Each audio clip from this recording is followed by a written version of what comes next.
Registramos e agradecemos a presença do senhor diretor de gestão de pessoas da Conab, Lenildo Dias de Moraes, do diretor de operações e abastecimento da Conab, Tiago José dos Santos, do diretor de política agrícola e informações, senhor Silvio Porto. Também agradecemos a presença do senhor Editânio Santos de Oliveira, superintendente regional do INCRA, em Mato Grosso. Do senhor Valdir Barranco, deputado estadual em Mato Grosso. Para iniciar o nosso evento, convidamos o diretor-presidente da Conab, senhor Edgar Preto, para fazer o uso da palavra.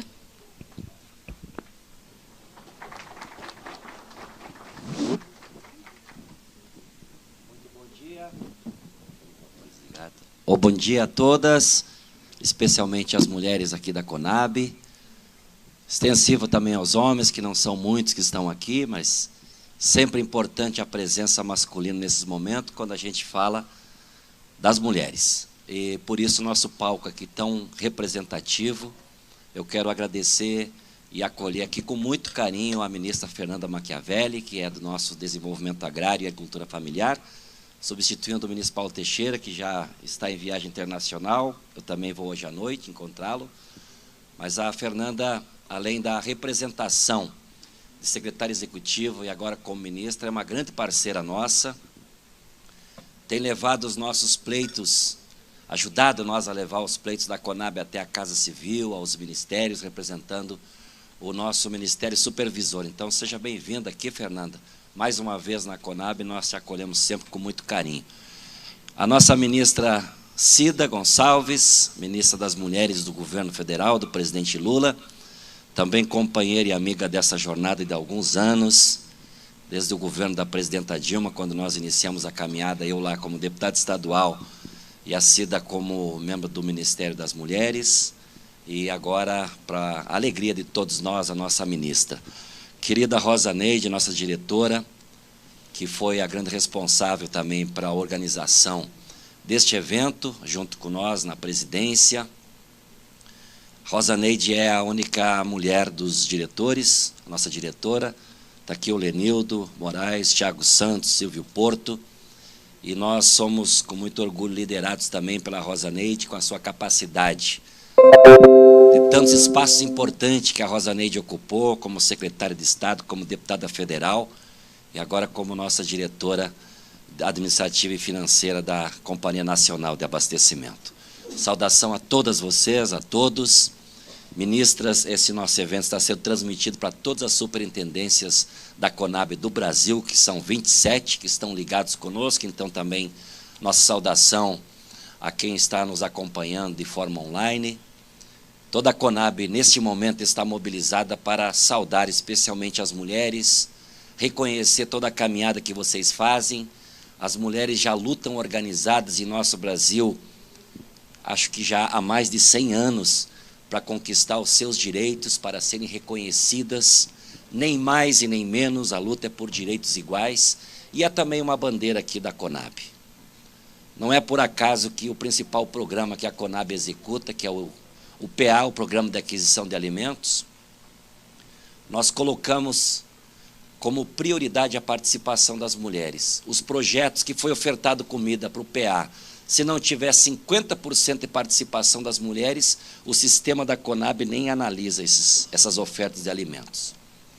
Quando nós fechamos a chamada pública e ficou 50 dias aberta, nós tivemos o resultado extraordinário de que a participação das mulheres ofertando e vendendo comida para o PA, para contribuir no Fome Zero, é 73% de participação. Então, começa pelo principal programa que nós operacionalizamos, a valorização da participação das mulheres. E nós temos também como decisão política da nossa diretoria que todas as políticas públicas da Conab, tanto as antigas que a gente fala requentando marmitas, e as novas especialmente, nós queremos fazer um recorte de gênero para garantir a participação, a valorização e a independência das mulheres em todas as suas ações, especialmente a independência econômica, já que a gente está falando de compras públicas com a participação das mulheres. Mas nós também queremos reconhecer a valorização das mulheres da Conab na prática, nos nossos diálogos, por exemplo, nos acordos coletivos. Todos sabem que nós agora, dia 21, vamos fechar um ano da nossa chegada aqui como direção da Conab. Dia 21 de março, nós vamos fazer, Fernanda, já lhe convidamos, e o ministro Paulo Teixeira, para estar aqui conosco, celebrando um ano da nossa gestão frente à Companhia Nacional de Abastecimento. Quando nós chegamos aqui, ministra Cida, nós nos deparamos com dois acordos coletivos que já estavam homologados pelo Tribunal Superior do Trabalho e que não tinham sido efetivados os direitos aqui dos trabalhadores e das trabalhadoras. E nós, no primeiro mês, resolvemos, na nossa direção, no Conselho de Administração, levamos em mãos no Ministério da Fazenda, e no mês seguinte entrou na conta dos servidores, nem era reajuste, eram as reposições das perdas acumuladas, que passou de 18%, 18,42%, né, Rosaneide? Foi o aumento que nós conseguimos homologar naqueles dois acordos coletivos. E nós pedimos ao diretor Lenildo que mantivesse a porta de negociação sempre aberta com os empregados e empregadas da Conab. E foi assim que nós realizamos esse novo acordo coletivo, sem nenhuma intervenção de um órgão externo, que não seja nós na mesa de negociação. Eu anotei aqui para que eu não me atrapalhe nos números. Nós conseguimos fechar o acordo coletivo, garantindo 3,65% de aumento, retroativo ao mês de setembro de 2023, que está sendo feito agora os pagamentos. É a primeira vez, eu escutei isso dos nossos trabalhadores e trabalhadoras, que foi garantido o aumento sem o tal do pedágio, porque antes, para alcançar o aumento, tinha que retirar parte de algum direito, de algum auxílio. E desta vez, os aumentos vieram e os auxílios também receberam aumentos. O Vale-Refeição, o auxílio escola, o auxílio creche tiveram um aumento de 25%, também retroativo ao mês de setembro. Nós não retiramos direito, nós incluímos auxílio doença agora para familiares dos nossos trabalhadores e trabalhadoras que tenham o transtorno do espectro autista, também agora entra no auxílio doença. E passamos agora de 1 ano para 2 anos o horário reduzido para as mães que estão amamentando, as mães da Conab que estão amamentando, com horário reduzido de 1 ano, né, Lenildo, passou agora para 2 anos. E apenas o começo da valorização, ou o recomeço da valorização das mulheres. Também possibilita agora, nesse acordo coletivo, que as férias sejam tiradas em 3 vezes. Também foi um direito conquistado nessa negociação do auxílio, do acordo coletivo. Bom, nesse momento cabe a nós homens escutar mais e falar menos. Afinal de contas, é em celebração e reconhecimento à caminhada e à luta que as mulheres fazem ao longo de tantos anos. Nós estamos comprometidos com essa causa, dizer para todos os homens da Conab que estão aqui, que estão nos assistindo, nos escutando, que essa administração não tolera nenhum tipo de violência contra as mulheres aqui na empresa, nem nas nossas superintendências. Nós sempre vamos estar muito atentos. Nós somos uma direção que garante direito, que não tira direitos e que não vai tolerar nenhum abuso, nenhuma violação de direito das mulheres. Pelo contrário, nós vamos trabalhar sempre no intuito de garantir, no mínimo, direitos iguais e recuperar o tempo perdido. Nenhum tipo de violência contra as mulheres, nem na Conab, no Brasil, porque é também uma causa do governo do presidente Lula, por isso está aqui a nossa ministra Cida, que nós vamos escutar com muita atenção. E nós tivemos, neste evento, também um auxílio da Câmara dos Deputados. A gente não vai oferecer, mas nós deixamos ali à disposição este livro, Como Não Ser Babaca. É uma ajuda que a gente quer dar para todos nós homens. Eu também me incluo. Todos nós vivemos numa sociedade machista, todos nós temos telhado de vidro, todos nós erramos, todos nós, se ainda não vamos nos deparar com alguma ação machista que a gente pratica. Mas cabe a nós reconhecer essa nossa condição e mudar. Mudar de ação, mudar de atitude. A gente tem que banir essa cultura machista que tão mais mal faz para a sociedade, especialmente para as mulheres. O machismo machuca, maltrata e mata. E essa cultura está em nós. E por isso nós também, desde o início da nossa gestão, estamos convidando, já fizemos aqui um momento de participação somente com os homens da Conab. Obviamente que as mulheres são sempre convidadas, mas nesses momentos a gente sempre torce para que tenha mais homens do que as mulheres, porque o nosso diálogo tem que ser com os homens. E eu, como presidente, homem, tenho me dedicado, ministra Cida, ministra Fernanda, a dialogar com os homens, porque com as mulheres vocês já fazem isso há muitos anos.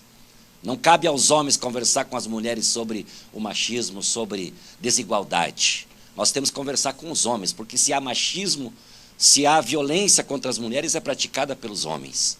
Então nós temos que conversar com os homens. E eu sonho que a gente possa constituir na Conab um grupo reflexivo dos homens, para a gente conversar entre nós, como que a gente muda, em que a gente está errando e como a gente pode deixar de errar nessa convivência de uma sociedade igualitária com as mulheres. Então fica o desafio sempre aqui, especialmente para os homens da Conab, para a gente mudar de atitude, a gente ser pai, os que são assim como eu, exercer a paternidade ativa, porque se os homens não entrar na cozinha das suas casas, não como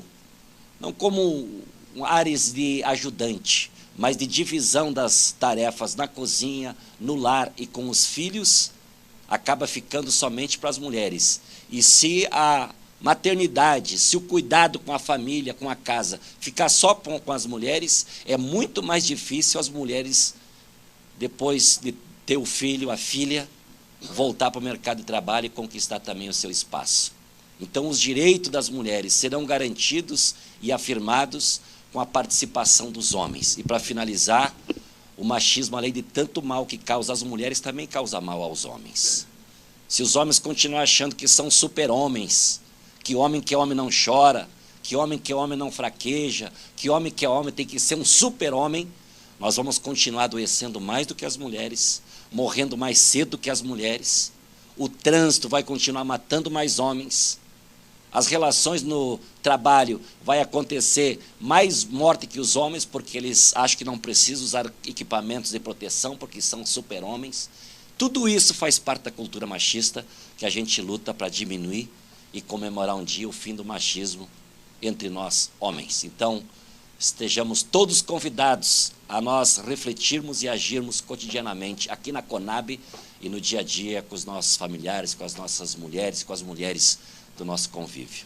Viva o 8 de março, viva o mês das mulheres da Conab do Brasil e do mundo. Muito obrigado.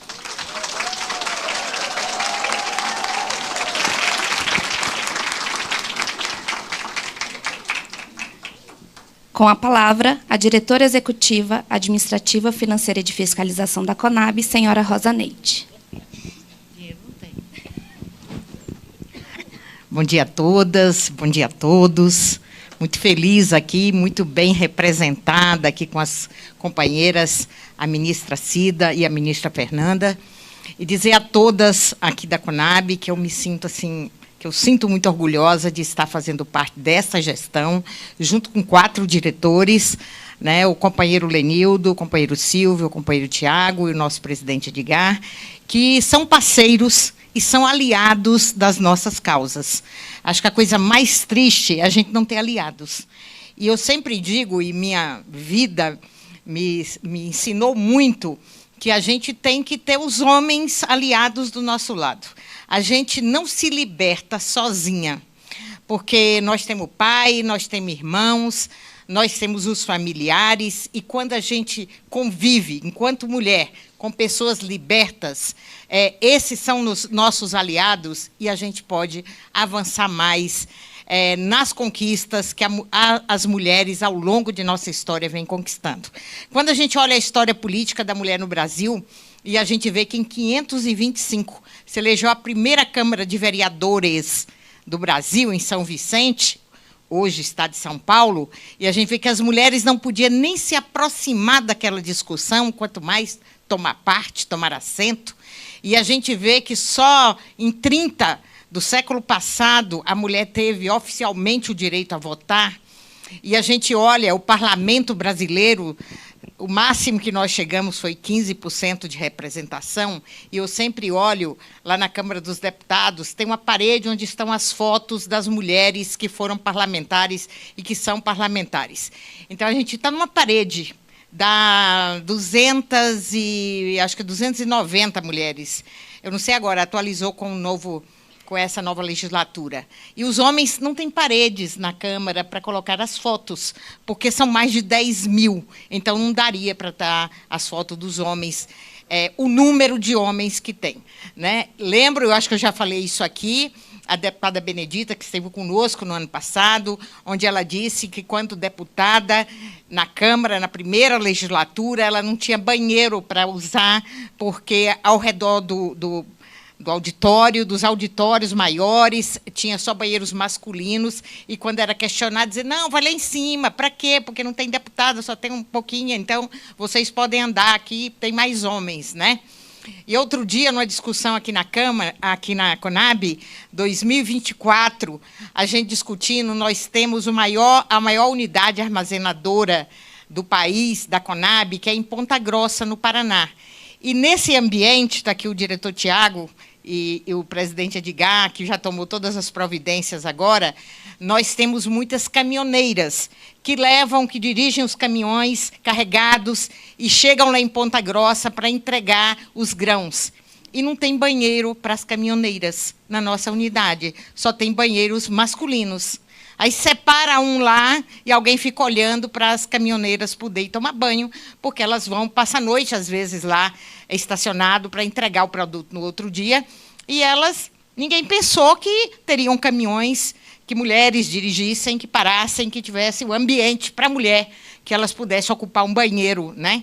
Quando Benedita me disse, Rosa, eu que fiz um projeto, me chamaram de louca aqui, fiz um projeto para que tivesse ganchinhos nos banheiros femininos públicos, em qualquer lugar público no Brasil. Aí disse que o assessor dela falou, deputada, a senhora está doida, como que a senhora vai fazer um projeto para pôr gancho em banheiro? Aí ela disse, você tem bolsa? Aí ele, não, então, cuida do seu, cuida do meu, você não tem bolsa, como é que entra no banheiro e põe a bolsa no chão? Aí aprovou, com muita gritaria, botar um gancho no banheiro. Parece uma coisa boba. Até que eu estou com vergonha da senhora apresentar esse projeto. Como é que a senhora vai falar no plenário desse projeto? Então, nós somos 52% da população. E os outros 48% são nossos filhos. Né? Então, nós somos 52%. E ninguém olha os espaços públicos como um espaço que corpos diferentes ocupam e que precisa ser pensado. E como os homens dificilmente vão lembrar disso, nós, por mais que eles sejam aliados, o corpo dele não precisa de algumas coisas que o nosso precisa, e se nós não ocuparmos espaços de poder, ninguém vai lembrar do que é necessário para que a gente tenha mais dignidade na vida. E hoje eu vejo que nós temos uma ministra de mulheres no país, um ministério que tinha sido fechado, porque não precisa pensar nas mulheres, né? Os homens mesmo pensam em nós. Então, mas ainda bem que a gente elegeu um novo projeto no país, a gente tem uma ministra das mulheres que pensa nesse cuidado todo, no cuidado dos espaços onde nós estamos presentes. Estamos em todos os espaços. Somos 52% da população. Eu vivo em Cuiabá. Em Cuiabá, a cidade de Mato Grosso que mais tem mulheres. Então, como é que a gente não pensa o espaço da cidade pensando nos diferentes corpos que estão ali? Né? Como é que eles ocupam? Como é a pessoa deficiente, que está numa cadeira de rodas? Como é a pessoa, por exemplo, o cego, que precisa do espaço adequado a ele? E a mulher? A mulher que sangra todo mês. Estava uma reportagem, os banheiros públicos em algumas cidades da Europa, com absorventes colocados no banheiro para o uso das mulheres, nos banheiros públicos. E aí alguém diz, agora no Brasil, depois de tanta luta, a gente tem o fornecimento do absorvente para as estudantes, para as mulheres que passam na escola ou no espaço de saúde que ela possa... E nos países que já entenderam isso, é no ambiente público. é num restaurante, onde está à disposição das mulheres. Então, se nós não conversarmos, não tivermos os aliados, não tivermos Ministério das Mulheres, a gente não avança na nossa dignidade feminina. E tem a Fernanda, como hoje nossa ministra, nosso ministro está em viagem, ela é nossa ministra substituta, e pensar na questão agrária do país, e voltando os dados aqui que falou o nosso presidente, e nosso diretor Silvio está aqui, que 72% dos projetos inscritos na Conab foram feitos por mulheres. Essas mulheres são gestantes, essas mulheres são mães solos, essas mulheres aqui estão no campo fazendo a produção agrícola. E aqui tem outro contraditório. Na Conab, cadê Diana? Está sentada onde? Ali está Diana. Diana é da área de fiscalização de projetos. Arthur está aqui também, Diana? Puxa a orelha dele, só vê Diana, não vê Arthur. Arthur é o chefe, está passando mal, tá bom. Aí, o Arthur, a maioria, 90% de quem acompanha a produção são homens. E 72% de quem escreve os produtos são mulheres. Então, são homens olhando como é que as mulheres produzem para verificar se está tudo certo, a entrega. E aí, será que os homens têm a sensibilidade de olhar uma mulher do campo produzindo? E isso eu já conversei com a Diana, com o Arthur também, que é o nosso superintendente.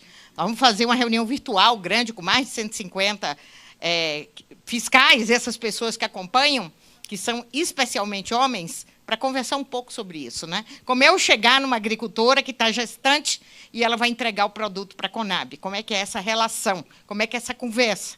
Né? Como é que é essa compreensão de algumas situações? Então, a gente está aqui. Eu estou falando isso porque aqui na Conab também, Fernanda, nós temos em torno de 70% de homens, 40% de mulheres, né? E nós, eu, diretor Lenildo, estivemos com a ministra Cida e fomos fazer uma pergunta. No próximo concurso da Conab, não seria possível nós colocarmos as vagas com paridade? E a ministra disse, olha, eu estou pensando ainda nessas situações, estou estudando. Porque, como nas universidades, a maioria presente são mulheres, e as mulheres, em algum concurso, estão passando com um número maior do que os homens, daqui a pouco a gente coloca isso e impede as mulheres, fica a mulher para fora, né? E aí a ministra diz, nós estamos analisando, porque as mulheres estão chegando lá.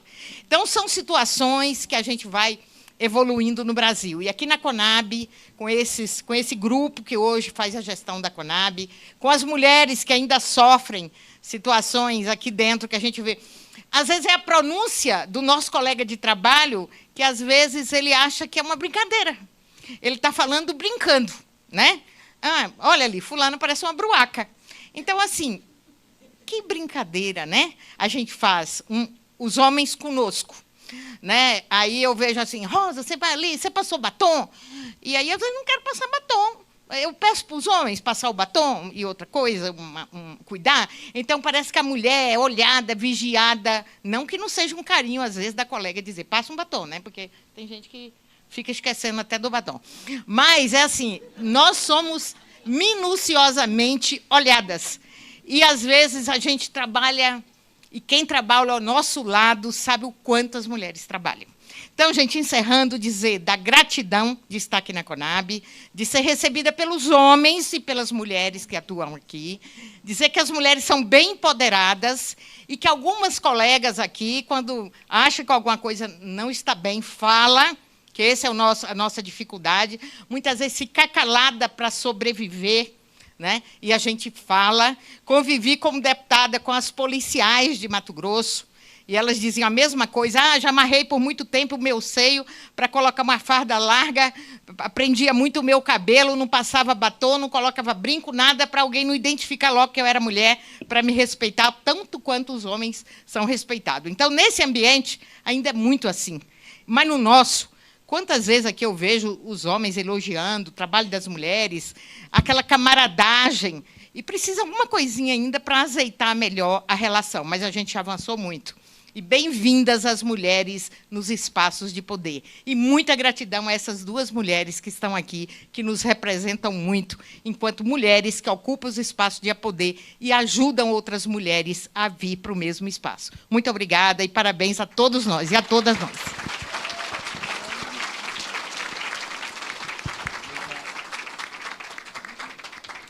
Convidamos agora a ministra do Desenvolvimento Agrário e Agricultura Familiar Substituta, senhora Fernanda Machiavelli, para fazer uso da palavra.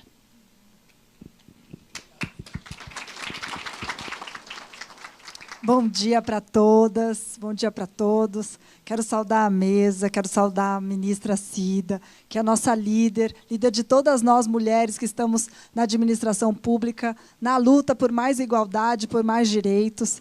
Quero saudar a nossa diretora Rosa Neide, que é um grande orgulho aqui para nós tê-las no time do grande time MDA, nessa liderança da Conab. Rosa Neide, que é uma mulher que não só entrou na política, como alcançou ter sido a deputada mais bem votada no estado do Mato Grosso, ou seja, que representa muito bem aquela população e que nós tivemos a sorte, por um erro do nosso sistema eleitoral, de tê-la aqui hoje na Conab, podendo nos brindar com a sua liderança, com a sua sabedoria, com a sua coragem, e com um trabalho incrível que ela tem feito, inclusive poupando a Conab agora de um corte importante no orçamento, com a sua capacidade de negociação, né? Aqui. Quero cumprimentar o presidente Edgar Preto, inclusive pela sua fala, porque eu acho que esse convite ao engajamento dos homens na luta pelas mulheres ele é fundamental. A ONU estabeleceu o compromisso He for She, né, que é o compromisso ele por ela, que quer dizer que homens que estão no espaço de poder precisam, é um convite, né, para que aproveitem as suas posições de poder para abrir espaço para que outras mulheres ocupem espaços de poder. Ou seja, que cada homem se comprometa com a construção da igualdade, abrindo oportunidades, reconhecendo o trabalho das mulheres, valorizando e dando espaço de poder para essas mulheres. Porque, a partir disso, desse engajamento, desse compromisso, é que a gente vai, de fato, construir uma sociedade igualitária. Então, esse convite para os homens também se engajarem nessa luta e também olharem para si mesmos, para o machismo que habita em cada um de nós e tentar fazer esse processo de transformação nas nossas relações familiares, nas nossas relações de trabalho, é muito importante, né, esse exemplo. E vou falar agora para as trabalhadoras e para as colaboradoras da Conab, né, que é uma grande, uma grande oportunidade de estar aqui com vocês, dialogando na Semana de Luta das Mulheres sobre o nosso papel. Tem uma luta que nos une a todas nós, né? Primeiro é a luta por mais direitos, por mais respeito, por mais igualdade entre homens e mulheres, no ambiente de trabalho, nos todos os outros papéis sociais que nós desempenhamos, né? Nós que somos mulheres urbanas, trabalhadoras, né, que somos nós todas aqui, sabemos que uma das principais reivindicações, e que tivemos essa oportunidade de estar atuando no mercado de trabalho, ou seja, não fomos alijadas das nossas oportunidades de estudar, das nossas oportunidades de estar num concurso público, nós temos muitos outros desafios ainda. É ocupar os espaços de poder, é ocupar as lideranças das organizações, e é também uma luta que o MDA abraçou, sob a liderança da ministra Cida, sob a liderança do governo, que é a luta pela integridade, ou seja, o combate a todas as formas de assédio e discriminação nos ambientes de trabalho. O ambiente de trabalho ele precisa ser um ambiente seguro emocionalmente. A gente precisa ter dentro espaços para que a gente possa atuar com saúde mental e emocional. E a gente sabe que hoje são as mulheres aquelas que mais são afetadas por questões de saúde mental, que muitas vezes tem a ver com uma sobrecarga de atividades, uma sobrecarga mental, de ter que pensar em todas as questões da casa, em todas as questões da família, e ainda por cima ser cobrada para ter um excelente desempenho profissional. Ou seja, nós somos cobradas para sermos mães como se nós não trabalhássemos, e para sermos profissionais como se nós não tivéssemos uma família, né? E essa realidade ela só vai se transformar uma com a sororidade, que a gente chama, né? A solidariedade umas com as outras. E a outra também com uma luta mesmo para que a gente consiga, nos espaços de trabalho, colocar limite quando a gente está sofrendo assédio, ter espaços de acolhimento e escuta das nossas ouvidorias para que essas práticas não se reproduzam, que a gente possa fazer as denúncias, e também o compromisso dos nossos líderes para que essas práticas não sejam toleradas. Nós não vamos aceitar sermos infantilizadas, então a gente não quer ser chamada de meninas, a gente não quer ser tratada como se nós fôssemos tuteladas, né, que a gente precisasse de um cuidado. Nós não queremos ser interrompidas, não queremos que atribuam a nós desqualificações na nossa atuação profissional, né? E quando a gente identificar esse tipo de atividade, a gente dá um toque, a gente denuncia, a gente conversa, a gente abre espaço para conversar. Então, esse mês das mulheres, a gente também no MDA está marcando como um mês da luta contra o assédio, contra qualquer tipo de discriminação. Então, isso é muito importante, todas nós termos em mente, sermos solidárias quando a gente percebe que isso está acontecendo. Obviamente, não são só as mulheres que sofrem assédio, né? Os homens também sofrem, a gente também é solidário a eles, mas hoje, pelas estatísticas, o maior número de casos de assédio ainda são cometidos contra mulheres. Então, a gente precisa ter muita atenção para não permitir que isso aconteça. Tá? Então, esse é um primeiro ponto no nosso mês, o mês de luta e respeito. E a segunda luta que nos une a todas é a luta, mulheres da cidade, mulheres das águas, mulheres das florestas e mulheres do campo, é a luta pelo alimento. Né? Hoje, nós sabemos que uma parte importante da nossa população passa fome, são as crianças, são mulheres, são homens que estão no campo e nas cidades sem condições de se alimentar com qualidade. E aí essa é uma luta que a Conab tem um papel fundamental. Ontem o nosso presidente, a ministra Cida, estava lá, fez uma menção específica à Conab, falando sobre a importância do trabalho que essa empresa tem para a superação da fome. Ele falou da política de estoques públicos, ele falou também do programa de aquisição de alimentos. São duas ações fundamentais para que a gente tenha alimentos acessíveis, a preços acessíveis, ao mesmo tempo que a gente paga um preço justo para quem produz. E aí também é um momento que a gente se une, todas nós, para a transformação dessa realidade. A gente tem um propósito. A Conab, o MDA, nós temos um propósito que é superar a fome e garantir a produção de alimentos saudáveis para nutrir todas as famílias brasileiras. Então, isso também é uma coisa que vai nos mobilizar nessa luta, nesse trabalho de transformação da nossa sociedade. E aí, nesse aspecto, eu queria só enfatizar que, desde que começou essa gestão, nós temos trabalhado para que cada uma das nossas políticas seja uma política feminista. A gente tem um Safra feminista, um PAA feminista, uma reforma agrária feminista, que cada uma dos nossos programas contribua para que a gente não reproduza as desigualdades inerentes na sociedade, ao contrário, para que a gente transforme essas desigualdades. Então, no PAA, o presidente destacou, né, o presidente Edgar, com o trabalho do Silvio, com o trabalho da Lilian, com o trabalho, enfim, de uma série de pessoas que gerem o programa de aquisição de alimentos, as mulheres passaram a ter uma priorização no acesso. Então, 50% conseguimos chegar a 70%, né? No acesso às mulheres. E aí as organizações que não colocaram mulheres ficaram lá reclamando que não entraram, que não acessaram, mas, gente, estava na regra, né? Que era só colocar, era só envolver as mulheres, dar espaço para as mulheres que você ganharia pontos. Então, todos eles aprenderam, as nossas organizações do campo, que se quiserem acessar a política pública, agora vão ter que dar mais espaço para as mulheres no desenho dos projetos. O segundo programa política de reforma agrária. Até 1988, mulheres que fossem mães solo, né, que fossem chefes de família, não podiam acessar a reforma agrária. Isso foi uma transformação e agora nós demos 10 pontos a mais para as mulheres que são chefes de família no acesso aos lotes da reforma agrária que nós retomamos ano passado. Criamos 3 programas, 2 em parceria com o Ministério das Mulheres. Com o Ministério das Mulheres, nós criamos o Programa de Organização Produtiva e Econômica das Mulheres Rurais. Fizemos já a chamada de ATER para as mulheres e agora estamos soltando um edital que vai fortalecer e apoiar grupos produtivos das mulheres, porque a gente quer as mulheres não só liderando o quintal produtivo, a gente quer as mulheres liderando seus empreendimentos econômicos, as suas cooperativas, as suas organizações. Então, a gente vai ter um edital específico para apoiar grupos de mulheres. Nós fizemos também com a ministra Cida, com a equipe dela, com a secretária Rosana, o programa Cidadania e Bem Viver, que é o programa de documentação da trabalhadora rural, que é uma porta básica para a cidadania, você ter sua documentação. E, para as nossas políticas, ter o CAF. Então, a gente fez mutirões nesse país todo, garantindo acesso à documentação. E um terceiro programa, que é o programa de quintais produtivos, em parceria com o MDS e com o BNDES, que vai garantir, então, a construção de 92 mil quintais até o final da gestão.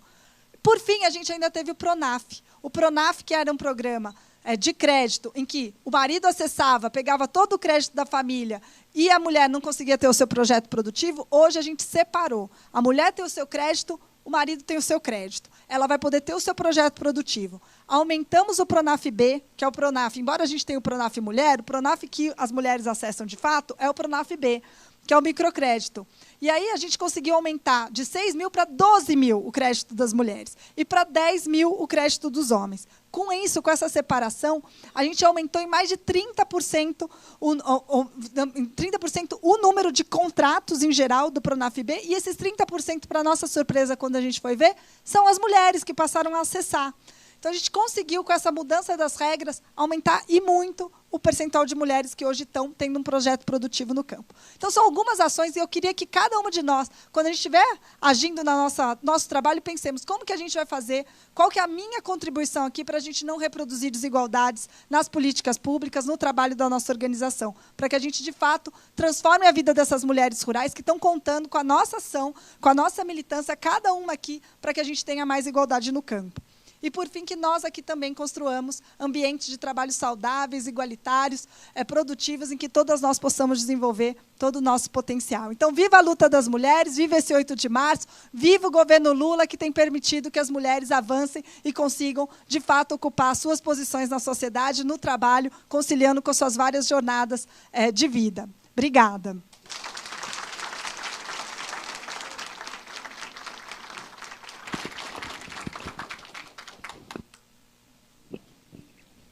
Ouviremos agora a ministra de Estado das Mulheres, senhora Aparecida Gonçalves. Bom dia.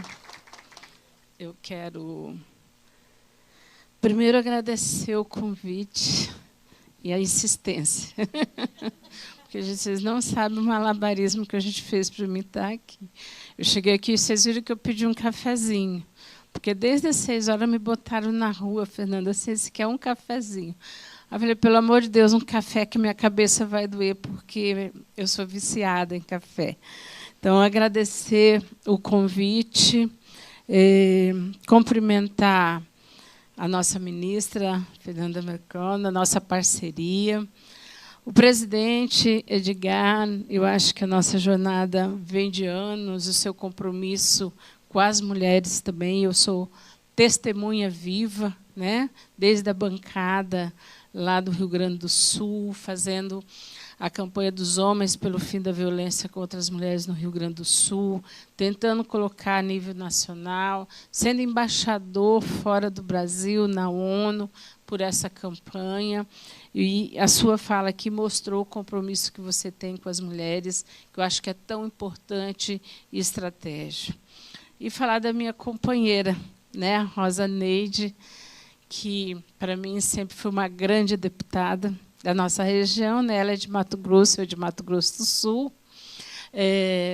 e que é uma das maiores lideranças da região, né? Porque ter 140 mil votos e não conseguir se eleger é um sistema eleitoral muito cruel com as mulheres, né? Muito cruel.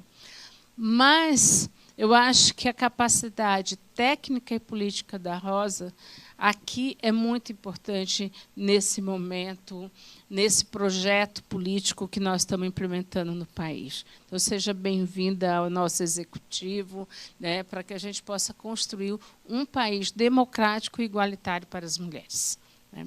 E aí eu queria fazer a minha fala dizendo da importância da CONAB, para todo o processo político de que o presidente Lula tem colocado.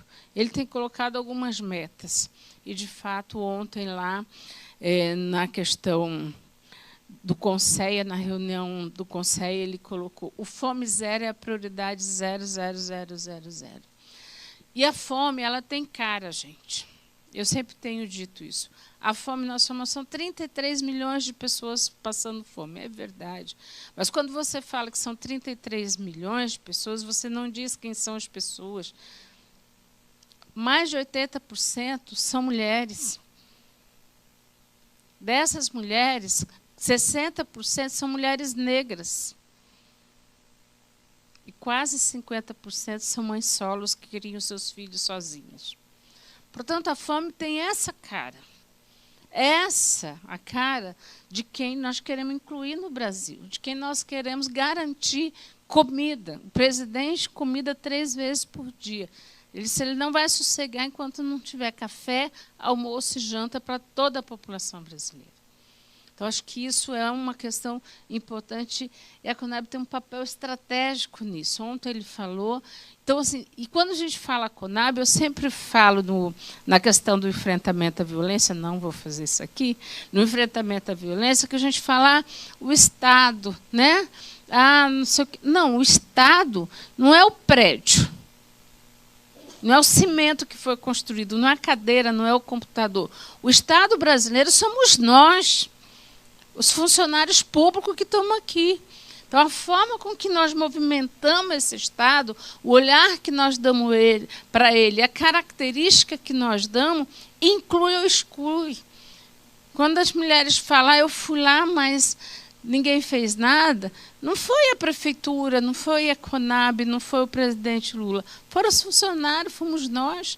Quando ela diz que foi maltratada, fomos nós. Então, isso eu acho que é uma questão muito importante para a gente pensar. Então, nós precisamos tomar uma decisão do nosso papel no combate à fome e à miséria. Mas eu preciso trazer 3 coisas, porque é minha função como ministra da Mulher. Esse mês, o presidente, ontem mesmo, ele me chamou e falou, Cida, vamos conversar. Logo depois da Conab, que Cida, me levou lá para cima e pronto. Por quê? Nós precisamos começar a discutir com as mulheres brasileiras quais são as políticas que esse governo está fazendo. É importante que a gente saiba que, quando você discute, o presidente fala, as desigualdades sociais, ele está falando prioritariamente das desigualdades entre homens e mulheres, entre brancos e negros, e entre brancos e índios. As desigualdades estão estabelecidas aí, porque é aqui que está, de fato, o pilar da pobreza e da miséria. Nós, hoje, estamos com vários programas. Nós temos 81% da população que recebe o Bolsa Família são mulheres. Nós estamos com quase 70% das pessoas que recebem o Minha Casa Minha Vida, a chave da casa do Minha Casa Minha Vida, são mulheres. Eu vim agora do lançamento do edital de Mulheres e Ciência, e tinha lá as menininhas que fizeram a ciência, todas exibidas lá, mostrando o certificado e os trabalhos dela, porque elas disseram que não vão parar mais. Então, esse é o governo da inclusão, e é disso que nós precisamos falar. Nós estamos fazendo essa diferença. E quando eu falo nós, é todas nós que estamos aqui. Esse é o governo da inclusão, e principalmente da inclusão das mulheres. Nós precisamos trabalhar isso como uma meta fundamental. E essa questão ela é importante porque eu vou trazer alguns elementos. O presidente me colocou 2 responsabilidades quando me chamou para ser ministra. Só que ele só falou depois que eu aceitei. Aí eu disse para ele, mas eu posso mudar, presidente? Ele falou, agora não. Agora você tem que continuar. Que é a igualdade entre homens e mulheres e feminicídio zero. Vocês também não iam querer, né? Mas nós colocamos a lei da igualdade salarial, e aí, partindo disso que foi colocado aqui, a igualdade salarial, nós aprovamos num prazo recorde, né, de 3 meses no Congresso Nacional, e nós estamos implementando. Quem acompanha os jornais está vendo que tem um grande número de empresas entrando com medida de segurança para não ser divulgado o relatório de transparência dela, para ela não sair no relatório de transparência. Ora, se a empresa já pede para não ser divulgada qual é a igualdade, é porque ela trata desigual homens e mulheres. Esse é um pressuposto do que nós, mulheres, vivemos. E nós só estamos falando do salário base. Nós não estamos falando ainda dos cargos de chefia, dos cargos de ascensão. Nós estamos falando da entrada na empresa. Então, isso é um grande desafio. A igualdade, para nós, ela é um desafio permanente, porque ela traz elementos muito fortes. Porque nós somos aquelas que mais estudamos, mas estamos em menos cargos de chefia. Nas ciências, por exemplo, a Luciana estava falando que nós somos mais de 70% que fazemos o curso, mas é 30% só que chega. Nós perdemos 30%, metade das mulheres, entre o estudo, a faculdade e os cargos de ascensão e o cargo de cientista. Portanto, nós estamos vivendo um país que exclui as mulheres. Exclui quando não tem um banheiro, exclui quando não tem a coisa para a gente colocar a bolsa, né? Exclui quando a dignidade menstrual não é colocada, porque a pobreza não te permite comprar absorvente, e te tira da escola, te tira do trabalho. Portanto, esse é o país que nós vivemos. Quando nós trabalhamos a questão da igualdade, é dessas igualdades. E eu tenho dito, Fernanda, que eu aprendi agora com muita dificuldade, na verdade, vendo a vida como ela é das mulheres, que nós precisamos trabalhar a igualdade em 3 etapas. A primeira é a inclusão. Você não tem igualdade se você nem está incluso. Nem está incluso. Se você depende de um prato de comida. E eu fui na Palafita, faz 15 dias lá em Recife, e a mulher falou assim, nós só comemos quando a cozinha solidária está aqui. E a cozinha solidária só vai 2 vezes por semana. Então, de 7 dias, aquelas mulheres e seus filhos ficam 5 dias sem comer. Porque elas recebem o benefício do Bolsa Família. Mas a especulação imobiliária pega metade do aluguel numa casa que está cheia de rato. E não preciso falar o mosquito da dengue, né? Então, assim, essas são as realidades que estão vivendo as nossas mulheres. Como é que você discute igualdade? Você tem que incluir primeiro. Você tem que trazer ela para o mundo. Você tem que colocar no mercado de trabalho. Você tem que garantir a creche. Por isso, a política de creche é fundamental. A escola integral é fundamental. A merenda na escola é fundamental, porque é ali que o filho dessas mulheres come e voltam para casa, e para elas está ótimo. O filho comeu. Só que o problema é que ela precisa comer. Né? Então, acho que são questões que são importantes. Então, nós temos que trabalhar a inclusão e colocar essas mulheres para terem condições de disputar a igualdade. Mas nós também precisamos discutir igualdade, porque nós trabalhamos. E a igualdade passa pelo direito de ter ascensão no mundo do trabalho. Entrou, tem que ter salário igual. E tem que ter condições de subir na carreira. E aí, o Edgar já falou aqui, um dos grandes desafios que nós temos que discutir é a questão da política de cuidado. Enquanto nós somos responsáveis por lavar, por passar, por cozinhar, por cuidar do filho, cuidar do idoso, cuidar do doente, cuidar da casa, nós não vamos ter ascensão profissional. E não é porque nós somos incompetentes ou porque o patrão não reconhece que nós somos incompetentes.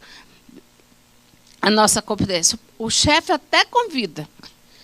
Aí ela vai para casa e vai pensar, bom, para mim ser chefe, eu só posso sair 7h30, 8h depois que eu fechar o caixa, que eu bater o caixa. Eu tenho que pegar... Não tem ninguém que pega o filho 5h na escola. Se a criança ficar doente ou alguém ficar doente, quem que vai para o hospital com ele? No outro dia ela vai chegar e vai dizer, olha, é melhor só entregar o cargo para outro, porque eu não tenho condições de assumir nesse momento. E lá se foi a oportunidade que ela tinha de ter ascensão profissional e melhorar salário. Portanto, discutir essa questão do cuidado e do serviço dentro de casa é estratégico para a igualdade entre homens e mulheres. Nós temos que fazer política pública, lavanderia comunitária, cozinha comunitária, a gente tem que pensar as diversas formas, né? A creche, se a creche não dá conta, qual é a forma que a gente vai colocar as crianças das pescadoras, que saem 4 horas para pescar, aquela que estuda à noite, como é que nós vamos fazer? Nós que temos que pensar enquanto política pública. Mas nós também precisamos discutir com os nossos homens o que o Edgar acabou de discutir, eu tenho feito isso no país inteiro.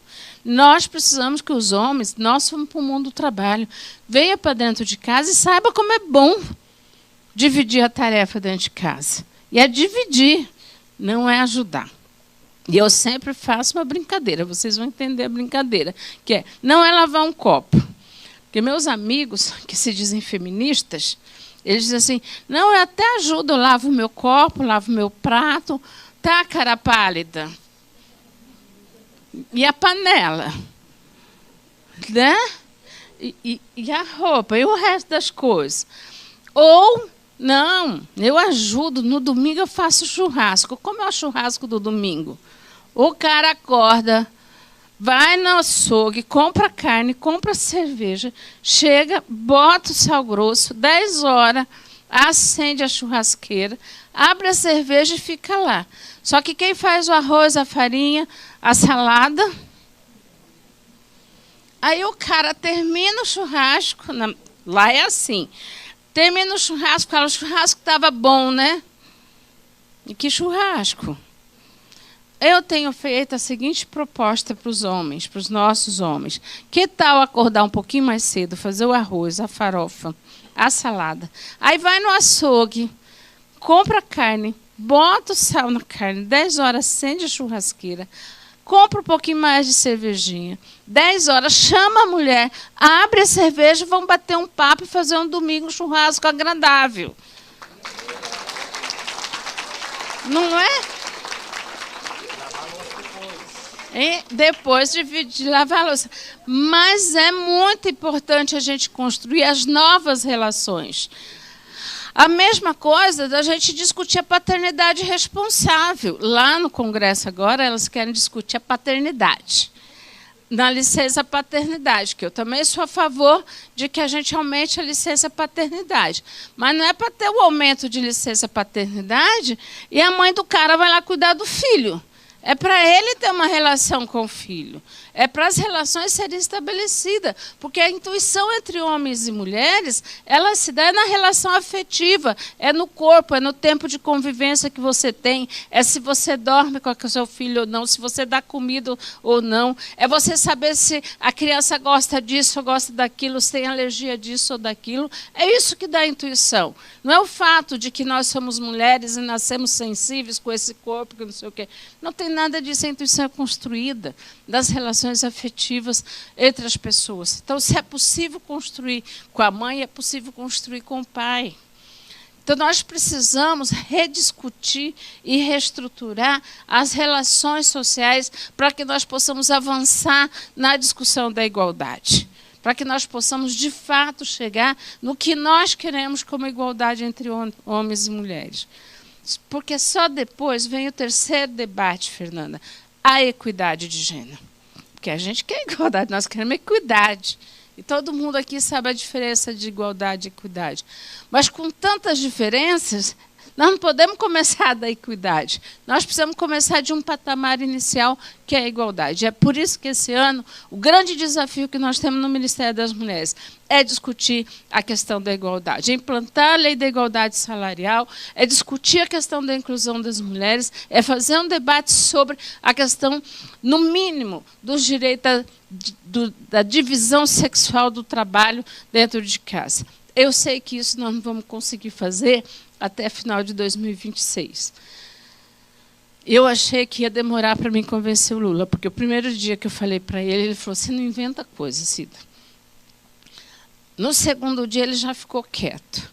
Aí, no terceiro dia, ele já estava falando lá nos catadores que os homens tinham que ajudar. Falei, pronto, meu maior problema está resolvido. Se o presidente fala, nós temos um grande instrumento. Então, é convencer os nossos homens, e aqui eu quero chamar vocês para a questão de nos ajudar a construir essas novas relações. Os nossos dirigentes, os nossos líderes, os nossos trabalhadores têm que construir. Eu acho que a Conab está no caminho certo, tem que fazer o debate, tem que fazer o grupo reflexivo para redefinir uma série de coisas. E o segundo, que eu acho que é um desafio muito importante, que é enfrentar a violência contra as mulheres. Nós não temos como discutir igualdade, porque, primeiro, nós precisamos estar vivos. Nós precisamos estar viva para poder ter igualdade. Nós não teremos igualdade mortas. E o ódio que está colocado, que foi colocado durante esses anos, e eu não digo só que foi no governo anterior, que está sendo construído desde 2012, 2013, quando se instituiu o processo do golpe contra a presidenta Dilma, que foi um golpe misógino contra as mulheres. Eu não preciso dizer, não quero aqui discutir opção partidária, nada, mas é só a gente ver a forma com que foi feita a campanha, né? que ela era uma mulher dura, que os ministros saíam chorando do gabinete dela horas. Por que a mulher tem que ser sensível? As mulheres podem sair chorando do gabinete dos homens, mas os homens não podem sair. E desde quando isso é verdade? Porque ela tinha um outro estilo firme, porque 10 horas ela tinha que cuidar da mãe, que sofria Alzheimer, e não podia ficar, ou ir jantar até tarde, ou ir fazer as grandes negociatas. Isso é uma forma de ver que as mulheres não podem estar no espaço de poder.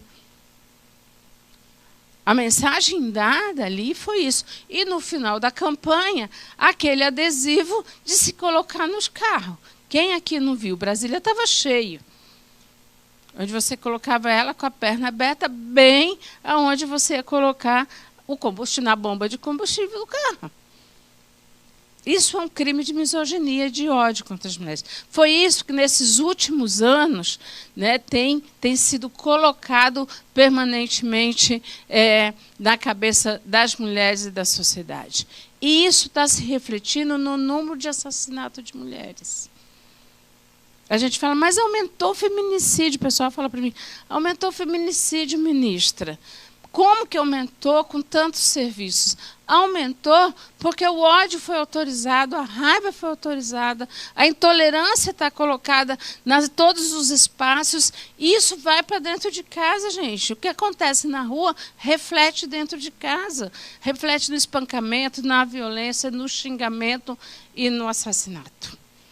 Então, nós não podemos não enfrentar isso. E não pode ser um problema só do Ministério das Mulheres. Tem que ser de todos nós. Tem que ser de todas as pessoas do governo. Por isso que nós dissemos que a grande campanha, o grande eixo do Ministério é o Brasil sem misoginia. Porque se nós tivermos um Brasil sem ódio, nós possivelmente vamos ter muito menos mulheres sendo assassinadas ou sendo violentadas. Mas mais grave do que a violência doméstica é o que nós estamos sofrendo na violência política. A maioria aqui são líderes. A gente sabe o que são as redes sociais.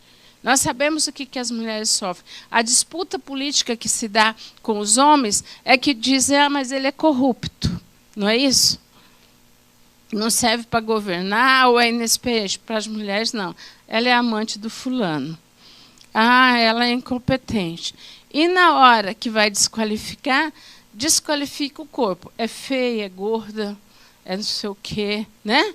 Então, você nunca... E muitas vezes termina envolvendo os filhos. Isso faz com que as mulheres não vá para a política. Aí a gente fala, mas por que as mulheres não vão para a política? Porque não são lideranças.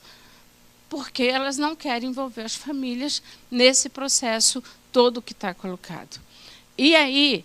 nós temos um grande desafio. Nós temos 12% de mulheres prefeitas. Nós temos 2 governadoras. Nós temos 1000 municípios sem uma vereadora eleita. Esse é o quadro real do lugar de poder que nós estamos. Quer dizer, nenhum. No Congresso Nacional, 17%. Então, isso é uma reflexão que nós temos que fazer e que está trazendo à tona toda a violência que nós vai sendo traçada, estrutural, orgânica, que nos coloca num devido lugar. E, por fim, para me encerrar, Edgar, eu queria deixar como mensagem, nesse mês de março, para que a gente possa pensar como é que nós podemos, de fato, nesse país, enfrentar o conservadorismo que mais faz é maltratar o corpo das mulheres. O que mais faz é maltratar o nosso corpo. Seja através dos estupros, eu tenho dito assim, me apavora os indicadores de 2022. Ainda não vi o de 2023, que não saiu. Mas 2022... a violência sexual, para vocês terem uma ideia, atingiu principalmente as crianças de 0 a 4 anos. Um aumento de 10%. Olha, eu estudo violência contra as mulheres há 40 anos, apesar de ser novinha. Né? Mas eu nunca vi o índice de criança de 0 a 4 anos. Quando a gente ia discutir violência sexual, as pessoas diziam assim, mas também estava fazendo o que na rua? Olha a roupa, que roupa que estava. Até hoje falo, né? Mas eu vou falar de anos atrás. Também com que roupa que estava. Estava fazendo o quê na rua naquela hora? O que uma criança de 0 a 4 anos está fazendo na rua? Não sabe nem andar. E está sendo violentada sexualmente todos os dias nesse país. Pelo pai, pelo padrasto, pelo vô, pelo tio, pelo irmão, mas está. Essa é a realidade do país. E a violência sexual atinge em mais de 85% das mulheres. É por isso que eu falo que maltrata os nossos corpos. Porque ou violentam, ou espancam, ou matam, ou silenciam. Portanto, nós temos 2 desafios. Um é o desafio, e eu falo nós, porque nós, mulheres, de resistir. Os homens, de estar junto com a gente para a gente resistir. Um é garantir que nós possamos ter igualdade e equidade de gênero nesse país. Não pode um país pagar menos pelas mulheres. Não pode um país submeter as mulheres. E 2, é garantir que nós possamos viver, para que nós possamos ter dignidade, para que nós possamos ter respeito. Essa é a linha que o presidente tem colocado, é por isso que ele tem investido a maioria das políticas públicas, prioritariamente para as mulheres. Por quê? Para que as mulheres possam ter igualdade, ter condições, ter resistência, sobreviver, e porque democracia sem 52% da população não é democracia. E democracia sem igualdade, sem justiça, também não é democracia. Então, eu estou aqui hoje para convocar todas as mulheres e todos os homens da Conab para, junto com ministérios, todos nós, junto com o presidente Lula, a gente mudar a cara desse país, a gente tirar as mulheres brasileiras do lugar que elas estão, porque só nós, juntas e juntos, vamos dar conta de entregar esse Brasil a quem de fato merece, que são as mulheres e os pobres desse país. Um beijo no coração.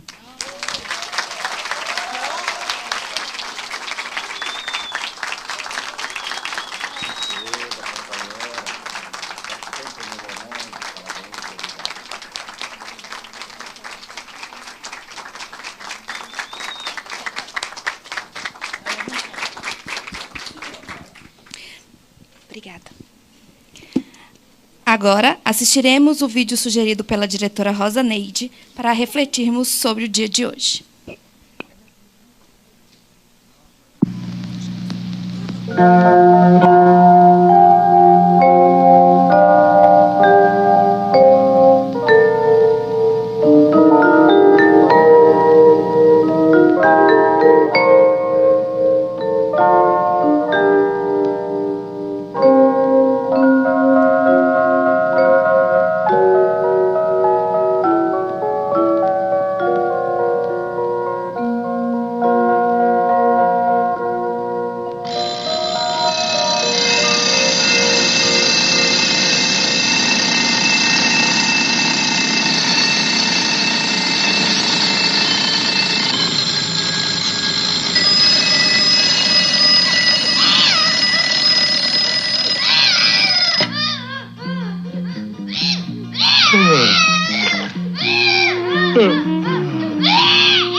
de nos despedirmos, assistiremos agora um breve vídeo confeccionado para mostrar a diversidade e potência das mulheres da CONAB, sempre merecedora de todas as nossas homenagens.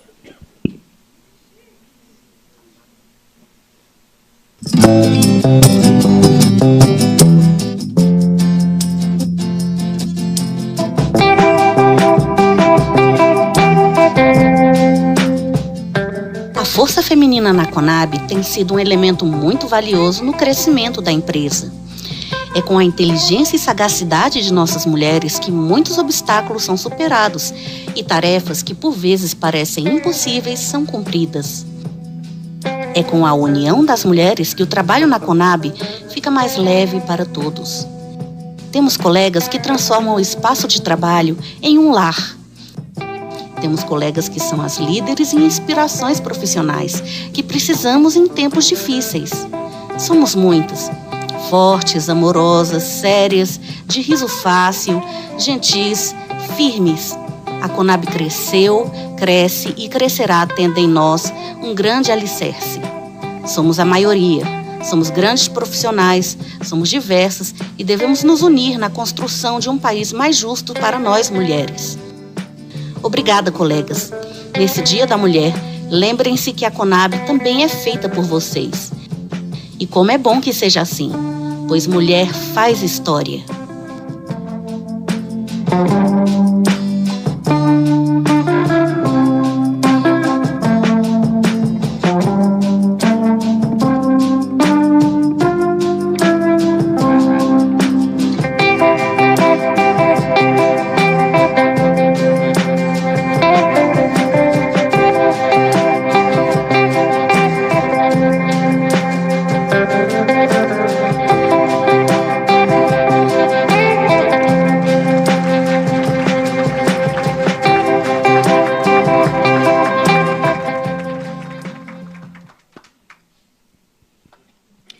Em agradecimento às ministras por terem aceitado o convite para prestigiar o Dia Internacional da Mulher na CONAB e nos terem presenteado com suas palavras neste dia especial, os diretores farão agora a entrega de lembrança a elas em nome de toda a companhia.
A CONAB agradece a todos pela presença. Lembramos que o evento ficará gravado no canal da CONAB no YouTube. Informamos que os exemplares do livro Como Não Ser um Babaca estão disponíveis para distribuição gratuita. Os livros foram uma doação do Sindileges, a quem agradecemos o apoio. Aqueles que desejarem podem pegar aqui conosco o seu exemplar gratuitamente. Tenham todos uma boa semana.